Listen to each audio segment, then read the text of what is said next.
What if the advice most women hear after 60, just take a walk every day, might actually be leaving you weaker instead of stronger? I know, that probably sounds surprising, maybe even a little unsettling. After all, walking is supposed to be the ideal exercise as we get older, right? It's gentle, low impact, and doctors recommend it everywhere. But here's something that surprised researchers, and honestly, it surprised me too. A 2019 study from the University of Waterloo discovered that normal walking activates only about 32% of the gluteus maximus, the largest muscle in your body. Take a moment to think about that. Nearly two-thirds of one of your most important strength muscles is barely being used. It's almost like it's asleep. And you've probably felt the effects, haven't you? After 50, many women notice their legs don't feel as strong as before. Stairs feel more demanding. You might find yourself gripping the railing a little tighter. Getting up from a low chair? Suddenly, your arms are helping more. Balance feels a little uncertain. And here's something most doctors rarely explain. This isn't simply aging. It's muscle deactivation. When this muscle starts shutting down, everyday life slowly begins to shrink. Tasks that once felt effortless begin requiring more effort, more caution, sometimes even more fear. Research published in the journal Archives of Gerontology and Geriatrics showed that among elderly Japanese women, a reduction in gluteus medius muscle size, more than any other muscle, was strongly linked to reduced daily movement and loss of independence. But here's the truth that changes everything. This shutdown can be reversed. Your body isn't broken, you're not too old, and your muscles haven't given up on you. In this video, I'll show you 4 exercises used by Japanese women to rebuild glute strength after 60. These movements are ranked from helpful to most powerful.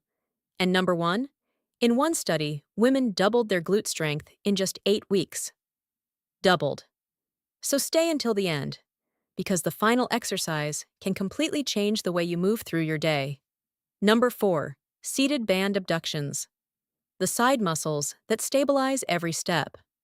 If you've ever noticed your hips wobbling slightly when you walk, or you feel unstable standing on one leg, this movement targets exactly that issue. This exercise works the gluteus medius and gluteus minimus, the muscles along the sides of your hips. Think of them as your body's quiet stabilizers. When these muscles weaken, which often happens after menopause, your body begins shifting side to side with every step. Over time, this can lead to knee misalignment, extra strain on the lower back, and eventually a higher risk of falls. Studies on women over 65 show that hip abduction strength is one of the strongest predictors of recovering balance during a stumble. Not reflexes, not eyesight, not even walking speed. The strength of this small muscle group mattered most. And here's the encouraging part. Many women actually feel these muscles activate within the first few repetitions. Here's how to do the movement safely at home. Sit on a sturdy chair with both feet flat on the floor. Place a light resistance band just above your knees. Keep your knees bent and about hip-width apart. Slowly press your knees outward while keeping your feet planted. Pause for 1 to 2 seconds at the widest point. Return slowly with control. Perform 12 to 15 repetitions for 2 to 3 sets. Tip: the slower you move, the more your glutes engage, and the more stability you regain. It may look simple, but every outward press strengthens the muscles that help you walk confidently and stay balanced. Number 3, glute bridge. The exercise that protects your back lying on the floor doesn't really feel like exercise, does it? But one of the most powerful movements for supporting your hips, spine, and posture happens right there. A 2015 study in the Journal of Physical Therapy Science found that women who combined glute strengthening with core stability experienced significant reductions in back pain and better balance. As we age, many women gradually lose the ability to activate their glutes properly. The brain forgets the correct muscle sequence. When that happens, the lower back and hamstrings start doing work they weren't designed for. The glute bridge helps restore that connection. Here's how to do it safely. Lie on a mat or firm surface. Bend your knees with feet flat and hip width apart. Tighten your glutes and lift your hips until your body forms a straight line. Avoid arching your lower back. Hold for 2 to 3 seconds. Lower slowly with control. Perform 12 to 15 repetitions for 2 to 3 sets.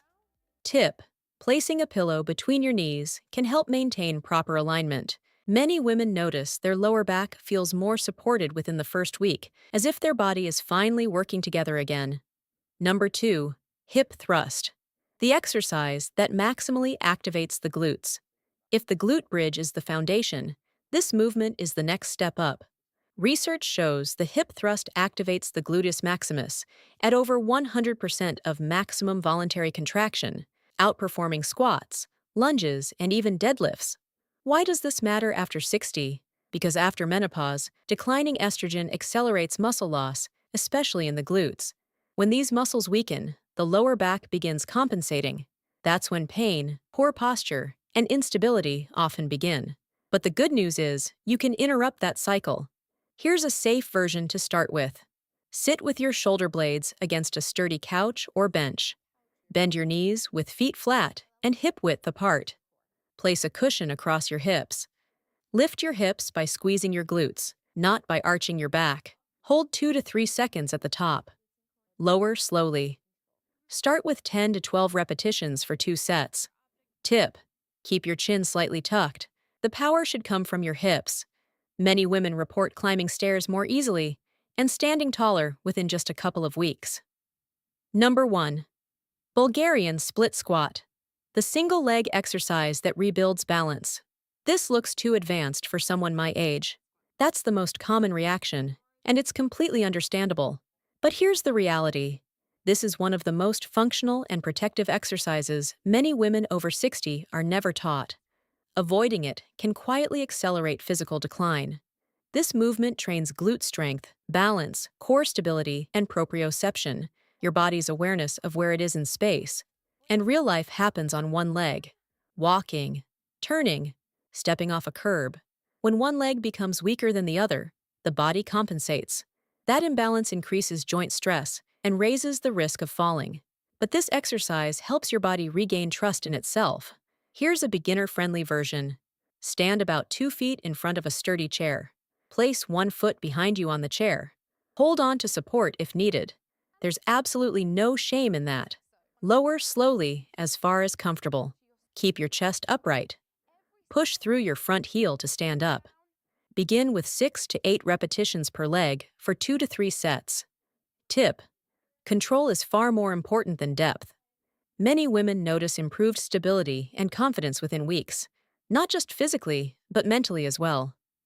Before you start, begin slowly. Pain is not progress. Use support when necessary. And if you have medical conditions, consult a qualified professional first. You don't need to start with all 4 exercises. Begin with just 1 and stay consistent. Because here's something most people never tell you. At this stage of life, your body doesn't reward intensity. It rewards consistency. Your glutes aren't about appearance. They're about independence. Standing up from a chair without using your arms. Walking confidently on uneven ground. Playing with your grandchildren without hesitation. Living fully. So the next time someone says, "just go for a walk," it's enough. You'll know the truth. Walking is wonderful, but it's only the beginning. You deserve strength, confidence, and freedom. And it starts today.